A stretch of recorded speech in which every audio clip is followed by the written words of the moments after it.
File into the bunker and take your seats. The broadcast is about to begin. From Fort Bragg, North Carolina, this is the Doomsday Clock. Stories from the brink of Armageddon. Brought to you by the 18th Airborne Corps. Welcome back to the Doomsday Clock. This is episode 4, and I am Christal Crawford here with Joe Pacino. Yes, Christal, we have a guest. Again, we have a guest on the line here. We have Dr. John Bonin, American historian, retired Army colonel. He is a historian covering this period. And Dr. Bonin, just thanks so much for being with us. Okay. Glad to be there. Yeah, thanks so much. So, we were talking about the Cuban Missile Crisis. We set it up in episode 2, expanded a little bit on it in episode 3, and now we're talking about a little bit more about the invasion plan, about Plan 316, and talking about some of the assumptions made.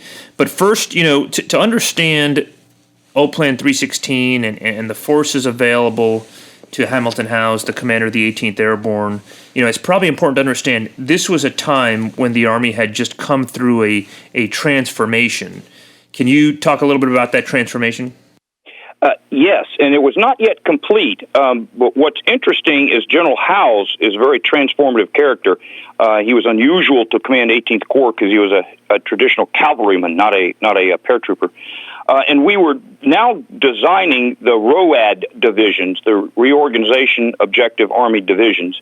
And this is the same structure that we kept essentially since 62 up until 2003 or so when modularity kicked in. And this was a complete change from the Potomac structure. And one of the first divisions to be organized under ROAD was the 1st Armored Division at Fort Hood.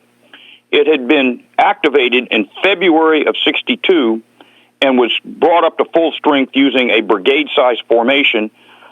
And it was full of draftees, because that's what we had in those days. And what's interesting for this Cuban Missile Crisis, it was one of the units specifically designated to be part of the 18th Corps as the Strategic Army Corps as part of the response to give the 18th Corps a heavy armored punch if they had to invade Cuba. And so, the 1st Armored Division, you and I have talked about this a little bit here this week. The 1st Armored Division was not necessarily fully ready for this operation. No. In fact, the anecdotal stories that I heard even in my day in the early 70s was this unit had been formed, as I said, starting in February. It's got new organization, this ROAD structure that had never been seen by anybody before. It's got a lot of new equipment. The aviation assets had doubled. It's got nuclear-capable recoilless rifles, the Davy Crockett, 2 per maneuver battalion. It's got Honest John rockets. It's got all sorts of things, and it is primarily manned by draftees, and they reported they were ready in August. And so now, in October, they get called to participate in this operation, and anecdotally, they had tremendous readiness reporting problems that later led to changes to the AR 220-1, which is our readiness reg. And so the command is reporting they're ready. Under the surface, they're not really as ready as the command is reporting. No. Again, under these circumstances, and I have reorganized units, I have done that. It is very difficult, even in the best of times, with the best of soldiers, to reorganize and be combat ready that quickly. So I do think they were stretching their readiness subjectivity about how ready they actually were and were actually called to task. The entire division moved from Fort Hood to Fort Stewart and then conducted amphibious training during October and November. And they're doing amphibious training, of course, because they are going in amphibious assault, D-Day style, as the 82nd and the 101st do an airborne assault. The 1st Armored Division, did they have anybody who understood amphibious assault? Did they have anybody who had this kind of experience? Well, just dating back, there's possibly some veterans of Korea, 1950, and possibly some from World War II, but they would have all been the very senior people, not the actual company commanders, platoon leaders, sergeants. And the actual O-plan, as near as I could tell, based upon actually Hamilton House's memoirs, which I have a copy of, his plan was a kind of an interesting plan. Going to seize airheads first by the 82nd and beaches by the 2nd Marine Division, which was chopped to the Strategic Army Corps for this mission.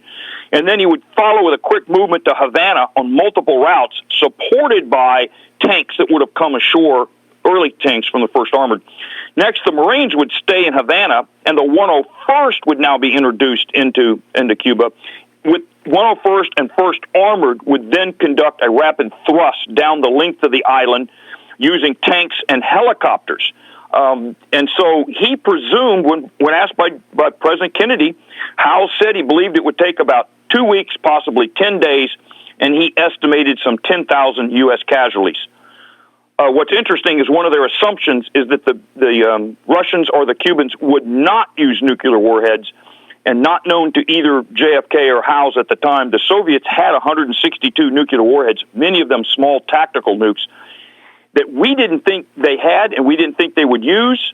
However, post-conflict revelations is that that Castro and the Russians were prepared to use them if there was an invasion, and that would have been an absolute humanitarian disaster. Castro believed that everybody in Cuba would die as a result of that invasion if he responded with nuclear weapons.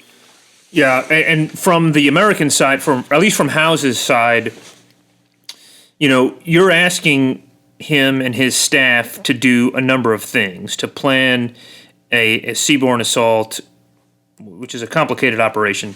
Absolutely. Incredibly complicated, and they had little time to rehearse with the Navy. That's the other interesting thing, because now you have amphibious forces, you have naval forces involved.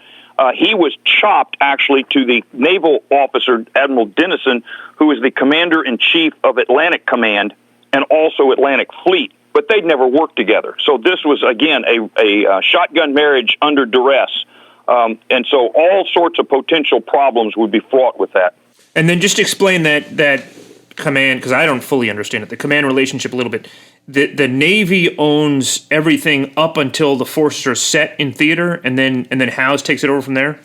Well, the way they were going to do this, apparently, was that 18th Corps was placed OPCON to Cinq-Lant, but Cinq-Lant had previously not had an Army component, so there's no Army planners in the Cinq-Lant staff. So Howells was fairly free to plan the airborne drop. The Navy and Marines were going to do the amphibious landing to include landing 1st Armored units, and then on shore, Howells would get control of whatever landed. So this is a very complicated transfer of authority that would have had to occur on the beach with no rehearsals, no preparation, no pre-planning. And also, I believe, without the benefit of these large joint exercises we do pretty regularly today. Exactly. Those had been in abeyance for many years. Essentially, the Atlantic Command with the Atlantic Fleet was focused on fighting the Soviet Navy in the Atlantic, mostly submarines. And this was not their forte, was doing an amphibious operation on an island of Cuba. And likewise, 18th Corps, the STRAC Corps, at this point had been involved with very little actual operations, and in fact been stood up because we were concerned we needed somebody to do actual operations, but had not been utilized. This was one of the first attempts that we utilized the 18th Corps as the STRAC Corps. And of course, not too many years later, in '65, we actually sent them to the Dominican Republic nearby as the primary operating force. So, okay, but let's. I think we're getting a little bit ahead here. So, the STRAC Corps, the Strategic Response Army Corps, basically the 18th Airborne Corps is as it is now, in some ways, a rapid response, the nation's rapid response, at least the land component, to respond very quickly to contingencies. Correct, and it had been heavied up when they chopped the 1st Armored to it, because 18th Corps, as it sat at Bragg, had the 82nd obviously subordinate, but also the 101st. But that was considered too light for what you were actually going to try to do. And 1st Armored Division is on a contingency basis. So they didn't have any day-to-day reporting requirements to 18th, as I understand it. No, they did not. They were a 3-Corps unit. 3 Corps had just been activated in '61 at Fort Hood, and so 3 Corps was now the owning corps. But it's a little confusing to me as well, because I think 3 Corps had also been declared as part of the STRAC, which now means you had 2 corps headquarters as part of STRAC. But 18th was still considered the primary lead, and in this case was the lead, but then was chopped. OPCON control of the 1st Armored was chopped to 18th Corps in October for this operation. Okay, and then you mentioned SINC-LAN. Let's explain, what is SINC-LAN? What is that? Well, the previous term for combatant commanders we used was Commander-in-Chief. So the Commander-in-Chief Atlantic was the unified commander of U.S. forces in the Atlantic. But as I said, he was also dual-hatted as the Supreme Allied Commander NATO Atlantic, but the mission remained the same. It was opening and holding the sea lanes across the Atlantic open from the Soviets in case of World War III. Right, and for Howe's, reading the Cavalryman story, his book, or one of his books, this was really another thing. This was just one of many things that the 18th Airborne Corps had to be always prepared to do. So they didn't sit around Fort Bragg focused on Cuba. They focused on the world. As you may know, Howe's and the 18th Corps had just recently done the Howe's Board, named after the Corps commander, in which they had done extensive testing of air mobility and how far should the Army embrace the helicopter and how should we reorganize to embrace the helicopter. And Howe's is a hero to me for being instrumental in that. And the Corps had just been exhaustively used for extensive tests in this Howe's Board and the Howe's Board tests, and had just come out of that when this crisis occurs. Howe's Board is another episode, so we're going to bring you back on, but we don't want to get into it here. But the other thing was the 18th Airborne Corps, and this is in his book, in Howe's book. The 18th Airborne Corps had just been deployed to the University of Mississippi to integrate James Meredith. Yes, and, not the whole Corps, of course, but Howe's himself had been sent for if you will, domestic response duty. Which he didn't particularly care for, as you probably note. But this was also going on in the early 60s. In the 50s and 60s, this was when we were battling segregation in the Deep South, and federal troops were deployed in order to enforce federal law. But let's just set the table, because in 62, so in the late summer of 62, September of 62, Howe's leads the 18th Airborne Corps in the University of Mississippi, and this is before a time that there was some sort of a distributed mission command. So he's there, a little bit isolated from his organization, from his headquarters. He comes back, and we're into the Cuban Missile Crisis. Correct. Yeah. So it was a very, very challenging series of circumstances that Hamilton Howells, again, a non-traditional commander of the 18th Corps, is now facing during this period of time in 62, which is otherwise kind of a not well-discussed, well-known chapter of American U.S. Army history. And the Army's role in the Cuban Missile Crisis is not well-known at all. It's right, absolutely right. So, we just talked to Michael Dobbs last episode, and, he really talked. We went from the strategic to more the operational. And that's not a story that's very well known, this full invasion plan. The other interesting thing that happens is the president got personally involved with some of this, as you might expect. And as they were conducting live fire, all the Corps units that were down in Georgia and Florida were conducting live fire and amphibious exercises. A highlight for the 1st Armored Division was the visit from President Kennedy on 26 November 1962, specifically to the 1st Armored. And for a variety of reasons I do not know, he did not visit any of the other Corps units. He only visited the 1st Armored. On Fort Stewart? No, they were in Fort Benning at the time? No, this is at 26. They were still deployed I got you. That's right. And okay. And the crisis was now pretty much abated, but they were still there because we were still trying to make sure they were actually complying with what they had agreed to with dismantling the missiles and so forth. But it was shortly after 26 November that the 18th Corps was told to stand down, and units started departing back to home station. 1st Armored actually got back to Fort Hood and closed everybody back by 19 December. Right, good. Okay, and so, just to maybe take a broader look here, the 1st Armored Division would have been challenged on this amphibious assault. No question. And again, the 18th Corps would have been challenged managing 2 airborne divisions that they were pretty comfortable with, an armored division that they had never worked with, and a structure of the armored division that nobody had ever worked with, and a Marine division that they hadn't ever worked with. So out of your 4-division force, 2 of your divisions you don't really know, you've never worked with, and they're kind of alien beings that you're now trying to integrate into a cohesive whole. So play out the, what Michael Dobbs called the counterfactual. What project or predict or somehow think of, conjure up what may have happened if we went forward with, the airstrikes followed by this airborne/seaborne assault? Well, the key thing is what would the Russians have done, because they still controlled the nuclear weapons, and there's a Russian armored brigade that I think Jimmy Carter rediscovered in his administration. But there was a Russian armored brigade on the ground deployed around Havana.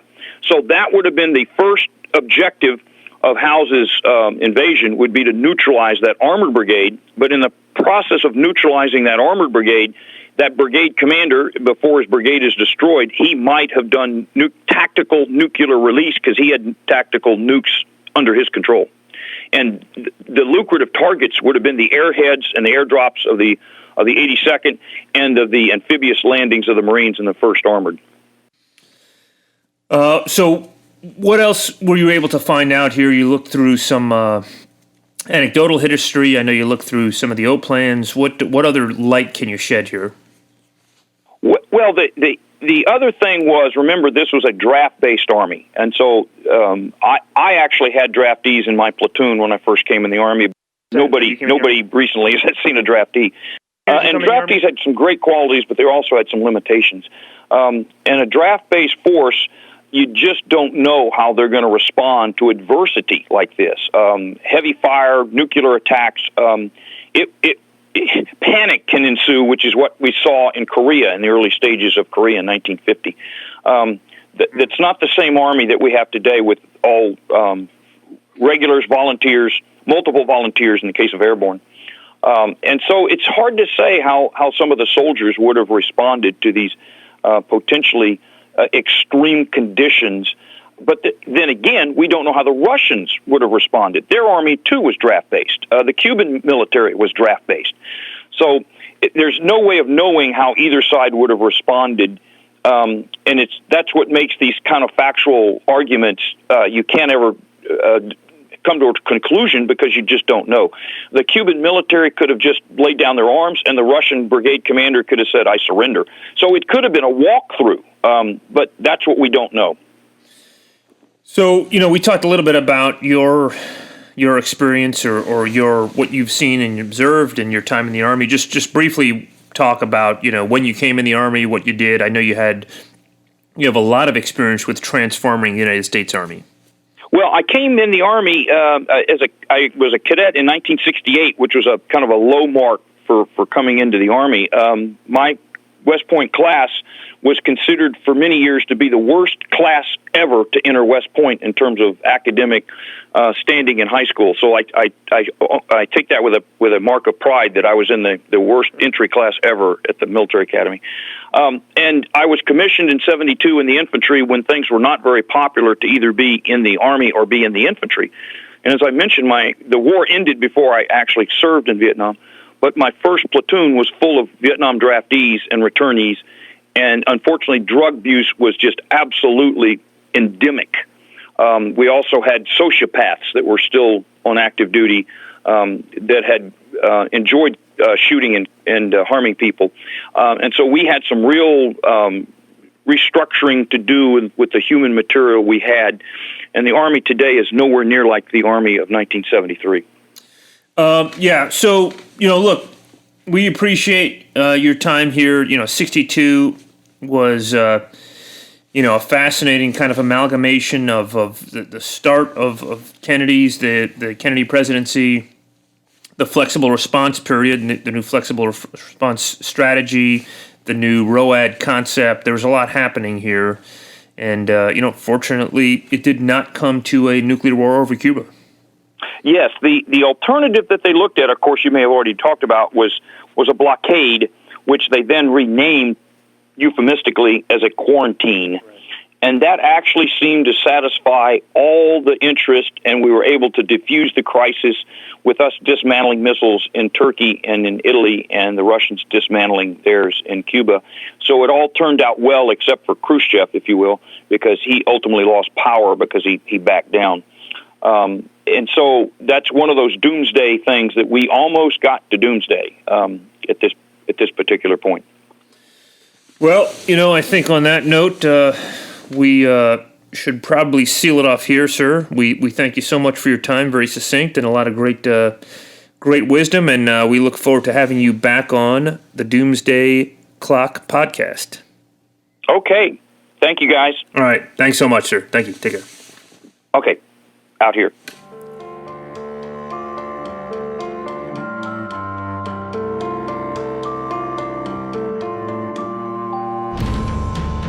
Well, that was a great show. A lot of enlightenment going on in that episode. Really enjoyed it. Hope you did as well.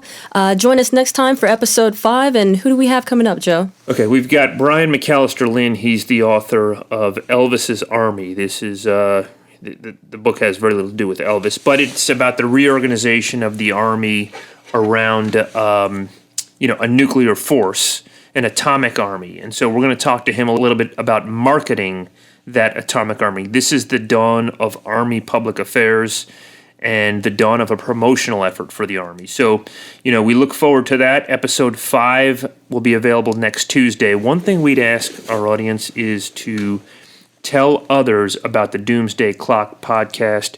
You can get it on iTunes. Please leave a rating and a review, a 5-star rating and a review for us on iTunes, and please tell others about the podcast. Thank you so much, and don't forget to follow us on Twitter at 18th Airborne Corps. And that's at 18 Airborne Corps. Yep. Thanks so much.